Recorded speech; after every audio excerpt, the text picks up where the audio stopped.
আজকে মুসলমান হয়ে আফসোস, আজকে ঈদে মিলাদুন্নবী আজকে আমরা উদযাপন করতেছি, পালন করতেছি, অথচ আজকে ঈদে মিলাদুন্নবী কাকে বলে, ঈদে মিলাদুন্নবী কি এটা আমরা জানি না। আজকে আমরা জানি না ঈদে মিলাদুন্নবী কাকে বলে। ঈদে মিলাদুন্নবী হলো রাসূল সাল্লাল্লাহু আলাইহি সাল্লামের জন্মদিবস। আর এই জন্মদিবস আমরা বর্তমান যেভাবে পালন করি, যেভাবে আজকে আমরা ঈদে মিলাদুন্নবী পালন করে আসতেছি, এটা কোনোভাবেই জায়েজ নয়, এটা কোনোভাবেই জায়েজ নয়, এটা বেদাতের কথা বলা হয়েছে। আল্লাহ তাআলা বলেন, ওমা আরসালনাকা ইল্লা রাহমাতাল লিল আলামিন। রাসূল সাল্লাল্লাহু আলাইহি সাল্লাম সোমবারের দিন জন্মগ্রহণ করেছেন, রবিউল আউয়াল মাসে জন্মগ্রহণ করেছেন। আমরা সকলে অবগত রয়েছে এই বিষয়ে। 577 খ্রিস্টাব্দে রবিউল আউয়াল মাসে সোমবারের দিন দুনিয়ার মধ্যে এরকম করে জন্মগ্রহণ করেছে। অনেকেই অনেক মতভেদ রয়েছে তারিখে, কোন তারিখে তিনি জন্মগ্রহণ করেছেন। কেউ বলেছেন 12 তারিখে জন্মগ্রহণ করেছেন, কেউ বলেছেন 9 তারিখে জন্মগ্রহণ করেছেন, কেউ বলেছেন 8 তারিখে জন্মগ্রহণ করেছেন। এরকম করে অনেক অভিমত রয়েছে যে রাসূল সাল্লাল্লাহু আলাইহি সাল্লাম কোন তারিখে জন্মগ্রহণ করেছেন। কিন্তু সমস্ত আলিম ওলামাগণ, সমস্ত ইমামগণ এটাই বলে যে তিনি 577 খ্রিস্টাব্দে রবিউল আউয়াল মাসে সোমবারের দিন জন্মগ্রহণ করেছেন। আর এই জন্মদিবস আমরা পালন করি, জন্মদিবস আমরা এমনভাবে পালন করি যেগুলো খ্রিস্টান, ইহুদি, নাসরাদের প্রথা। আমরা এখনও জানতে পারলাম না, বুঝতে পারলাম না যে আমরা আজকে যে জন্মদিবস রাসূলের পালন করতেছি এটা কি শরীয়তে বৈধ আছে কি নাই। আমরা শুধু জন্মদিবস পালন করে যাই মুসলমান, আফসোস। রাসূল সাল্লাল্লাহু আলাইহি সাল্লাম তিনি কেমন করে তেনার জন্মটাকে দেখেছেন, কেমন করে জন্মদিবসটাকে তিনি কি করেছেন আমাদের জানতে লাগবে। রাসূল সাল্লাল্লাহু আলাইহি সাল্লাম সাহাবাদেরকে বলতেছে যে আমি সোমবারের দিন আমি রোজা রাখি। এই জন্য আমি সোমবারের দিন রোজা রাখি, সেটা 3 কারণে আমি সোমবারের দিন রোজা রাখি। 1 নম্বর হলো আমি সোমবারের দিন জন্মগ্রহণ করেছি, এই জন্য আমি সোমবারে রোজা রাখি।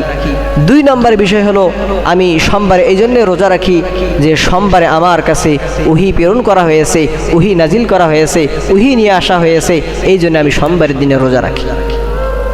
তৃতীয়ত, সোমবারে আমি এই জন্য রোজা রাখি যে বান্দার সারা সপ্তাহের আমল আল্লাহ তাআলার কাছে সোমবার অথবা বৃহস্পতিবার আল্লাহ তাআলার কাছে পেশ করা হয়। এই জন্য সোমবার দিন আমি রোজা রাখি, যাতে করে আমার এরকম করে আমল নামা যেন ভালো আসে, সুন্দর আসে। রোজা থাকা অবস্থায় আমার নেক আমল যেন আল্লাহ তাআলার কাছে পেশ করা হয়, এই জন্য আমি সোমবারের দিন রোজা রাখি। কিন্তু মুসলমান, আফসোসজনক বিষয় যে আজকে আমরা ঈদে মিলাদুন্নবী কেমন করে পালন করতেছি, অথচ আজকে যেভাবে আমরা ঈদে মিলাদুন্নবী পালন করতেছি এটা কখনোই শরীয়তের মধ্যে বৈধ নয়। আমরা বুঝতে পারি না মুসলমান, বুঝার চেষ্টাও করি না যে আমরা এটা কি করতেছি। রাসূল সাল্লাল্লাহু আলাইহি সাল্লাম প্রত্যেক সোমবার করে রোজা রাখতেন। তাহলে চিন্তা করেন মাসে কয়টা সোমবার আসে? 4টা অথবা 5টা সোমবার আছে, তিনি 5টা অথবা 4টা এরকম করে সোমবারের মধ্যে এরকম করে রোজা রাখতেন। তাহলে বছরে কতগুলো সোমবার আসে? প্রত্যেক সোমবারে এরকম করে তিনি রোজা রাখতেন। কিন্তু আমরা কেমন করে খাস করে নিয়েছি যে রবিউল আউয়াল মাসে ঈদে মিলাদুন্নবী পালন করতে লাগবে। নবীর মিলাদুন্নবী পালন করার পর আর বাকিগুলো মাস, বাকি সপ্তাহ, বাকি দিন আর নাই। রাসূলকে ভালোবাসতে হবে সব সময়, সর্বদা অবস্থায়। রাসূলের সুন্নত অনুযায়ী সর্বদা অবস্থায় চলতে লাগবে। রাসূলের সুন্নতকে মহব্বত করার দ্বারা, রাসূলের সুন্নতের পাবন্দি করার দ্বারা রাসূলকে মহব্বত করা হবে। কিন্তু আমরা এটা বুঝি যে, বা আমরা এটা মনে করি যে রাসূলের ঈদে মিলাদুন্নবী পালন করলে, রাসূলের জন্মদিবস পালন করলে মনে হয় রাসূলকে ভালোবাসা হবে। এটা একটা কুমন্ত্রণা ছাড়া আর কিছুই নয়।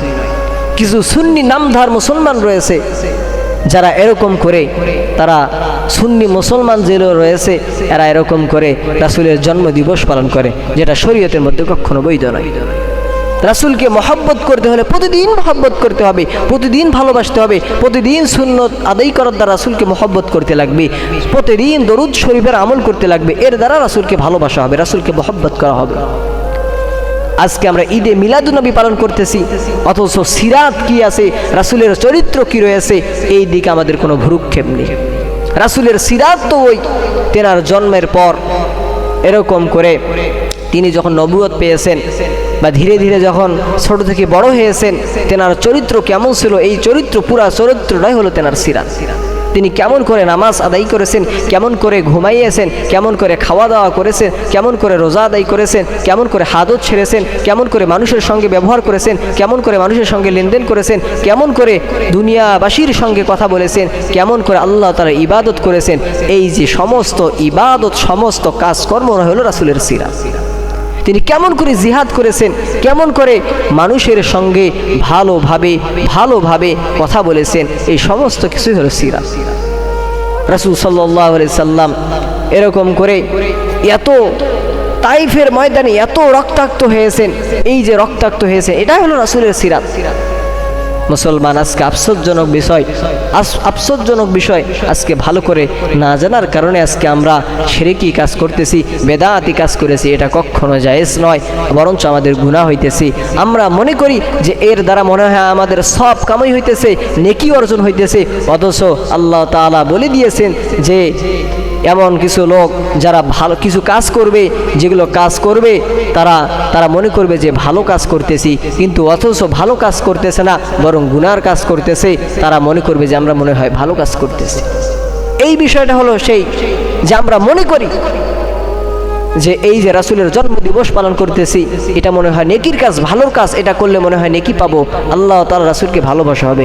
কিন্তু মুসলমান আফসোস, এটার দ্বারা রাসূলকে কখনো ভালোবাসা হবে না, এটার দ্বারা রাসূলকে কখনো মহব্বত করা হবে না। রাসূলকে মহব্বত করতে হলে, রাসূলকে ভালোবাসতে হলে, রাসূলের আশেক হইতে হলে রাসূলের